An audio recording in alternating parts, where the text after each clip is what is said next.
আসসালামু আলাইকুম। আজকে ডালের বড়া দিয়ে আলু পটলের একটা নিরামিষ রেসিপি শেয়ার করব, যেটা খেতে ভীষণ মজার। ঘরে মাছ মাংস না থাকলে আপনারা চাইলে খুব সহজেই এই রেসিপিটি বানিয়ে নিতে পারেন। চলুন তাহলে এই সহজ রেসিপিটি দেখে নেওয়া যাক। প্রথমেই একটা হাঁড়িতে আমি 2 থেকে 3 টেবিল চামচ তেল দিয়ে দিচ্ছি। তেলটা যখন হালকা গরম হয়ে যাবে তখন আমি আলু দিয়ে দিচ্ছি। আলুটাকে এইভাবে আমি কেটে নিয়েছি। এখানে 3টা মিডিয়াম সাইজের আলু আছে।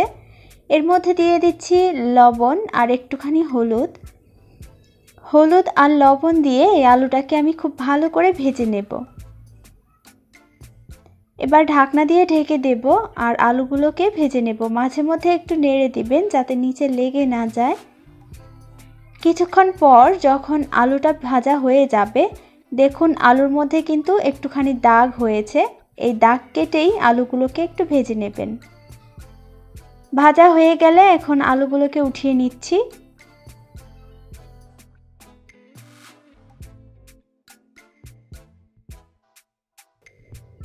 অবশিষ্ট তেলের মধ্যে আমি পটলগুলোকেও ভেজে নেব। এখানে হাফ কেজি পরিমাণ পটল আছে। একটুখানি লবণ আর একটুখানি হলুদ দিয়ে পটলগুলোকেও ভেজে নেব ঠিক একইভাবে। নেড়ে লবণ আর মশলাটা মিশিয়ে ঢাকনা দিয়ে ঢেকে পটলটাকে ভেজে নিচ্ছি।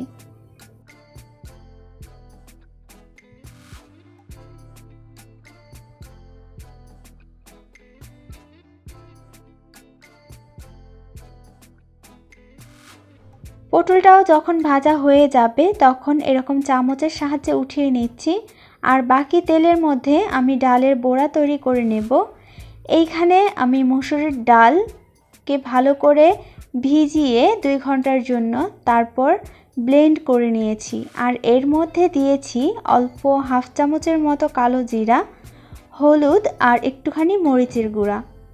অন্য কোনো মশলা ব্যবহার করার দরকার নেই, যেমন আদা রসুন এগুলো। এবার অল্প অল্প করে এইভাবে চামচের সাহায্যে বড়া তৈরি করে নিচ্ছি। এভাবে দিয়ে একটা সাইড হয়ে যাবার পর উল্টিয়ে দিতে হবে। বড়াগুলো উল্টিয়ে পাল্টিয়ে খুব ভালো করে ভেজে নিয়েছি। দেখবেন তেলগুলো সব বড়াগুলো শুষে নিয়েছে। বড়াগুলো উঠিয়ে নেব। তারপর হাঁড়ির মধ্যে দিয়ে দিচ্ছি 2 টেবিল চামচের মতো তেল। দিয়ে দিচ্ছি 2টা পেঁয়াজ কুচি। দিয়ে দিচ্ছি কতগুলো কাঁচামরিচ ফালি করে। কাঁচামরিচটা ঝালের পরিমাণ বুঝে দিবেন, তবে শুকনো মশলা কম ব্যবহার করব তাই কাঁচামরিচটা বেশি পরিমাণ দিচ্ছি। দিয়ে এবার যখন ভাজা হয়ে যাবে তখন একটু পানি দিয়ে নিচ্ছি যাতে মশলাগুলো পুড়ে না যায়। দিয়ে দিচ্ছি 1 চা চামচ রসুনের পেস্ট আর 1 চা চামচ আদা পেস্ট।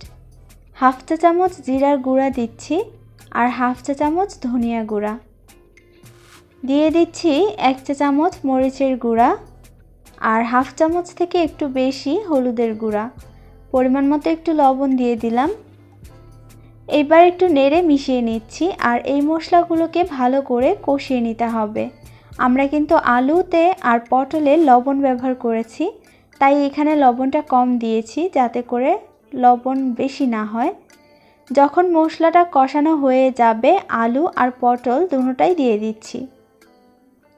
দিয়ে দেওয়া হয়ে গেলে মশলার সাথে এই আলু পটলটাকে মিশিয়ে তারপর এই মশলার মধ্যে আলু পটলটাকে কষিয়ে নিতে হবে। ঢাকনা দিয়ে ঢেকে দিচ্ছি আর মাঝে মধ্যে নেড়ে দিতে হবে। কিছুক্ষণ পর দেখা যাবে তেল ভেসে উঠেছে আর পানি একটুও নেই। তখন বুঝতে হবে আলু পটল মশলার মধ্যে কষানো হয়ে গেছে। এবার একটু নেড়ে মিশিয়ে নিচ্ছি। আর এর মধ্যে এখন আমি পরিমাণ মতো পানি দিয়ে দেব। পানিটা এমনভাবে দিতে হবে যাতে আলু পটলগুলো এরকম একটু ডুবে থাকে। এই তো দেখুন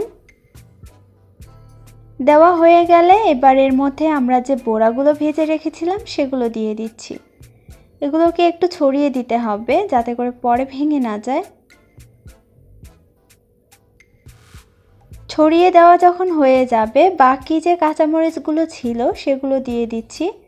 লাস্ট পর্যায়ে কাঁচামরিচটা দিলে কিন্তু অনেক সুন্দর একটা ফ্লেভার আসে, তাই দিচ্ছি। ঢাকনা দিয়ে ঢেকে রান্না করব যতক্ষণ না পর্যন্ত আমাদের সবজিগুলো একদম সেদ্ধ হয়ে যায়। এই পর্যায়ে একটু দেখে নেবেন সবজিগুলো সেদ্ধ হয়েছে কিনা, আবার লবণ হয়েছে কিনা সেটাও খেয়াল রাখবেন। ঝোলটা এরকমই রাখতে হবে, পরবর্তীতে এই ঝোলটা কিন্তু হালকা টেনে নেবে আমরা যে পোড়া বানিয়েছি সেগুলো। রান্নাটা কমপ্লিট হয়ে গেছে, এবার সার্ভ করছি। দেখলেন তো খুব সহজেই অন্যরকম একটা নিরামিষ তৈরি হয়ে গেল। ঘরে মাছ মাংস না থাকলে এইভাবে নিরামিষটা তৈরি করতে পারেন, অনেক ভালো লাগে। আজকের পুরো ভিডিওটা দেখার জন্য আপনাদের সবাইকে ধন্যবাদ জানিয়ে বিদায় নিচ্ছি। আল্লাহ হাফেজ।